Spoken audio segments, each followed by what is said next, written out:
go again. So we've had a question, and it's basically the thing of how do you sort of entertain yourself when you're having a bad day or you're having an okay day but you know you need to rest. This is actually a really good question because this week I've got to do some serious zoning out and resting.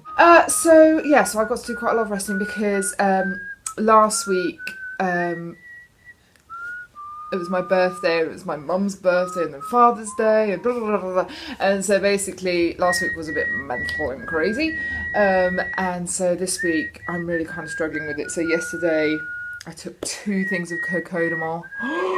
So I'm on lactose as well. Because I had the gloopy blood thing in my arm, and that was just so bad. And my hips aren't very good, and all that kind of thing. So we'll work on it. So yes, in answer to the question, I've got several answers. The first one is, bottom line, if you're going to properly rest, you have to just have no stimulus whatsoever. Stimulus? I don't know. Whatsoever. To have to properly zone out. And this means that even like listening to the radio is too much. Which sucks. But it's true.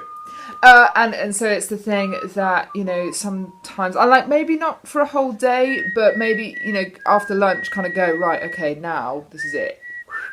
Nothing happening, and then hopefully like the phone won't ring or anything, and so you can properly zone out. And that is what gives that really sort of healing time for your body to get back to whatever level you were at before. Obviously, looking at a screen and that kind of thing tires out your eyes as well, and that kind of stuff. So sort of having those in moderation. But the things that I do when I don't need to necessarily zone out, but I do need to properly rest, I like reading, but obviously that takes a lot of energy, and so sometimes my sister will read to me. But then also watching things. Now at first I used to watch just like films or whatever, and it was just like, oh, this isn't really feeding my brain. And like, I don't know about you, but it's the thing that before I was ill, I wouldn't say I was intelligent, but I was I enjoyed learning things, and I enjoyed sort of using my brain and problem solving and that kind of thing.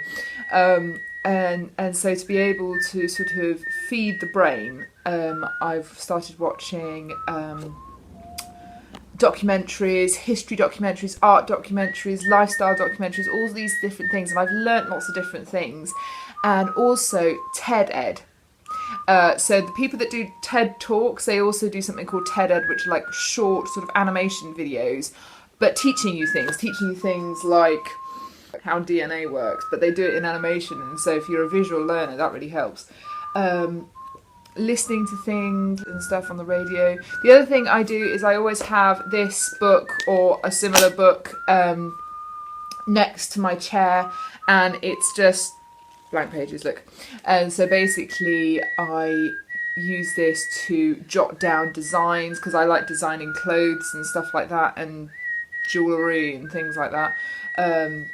If some poetry comes into my head, which I've written quite a lot of poetry since I've been ill, you know, if a line comes into my head and I'm like, oh, I could work on that, I quickly write it down and things. So this is full of all sorts of different things and fun designs and things like don't forget this and stuff like that. So that's really useful to have pens and paper next to you, so you can sort of doodle or sketch or write a thought down and things, because this is where this channel kind of originated from.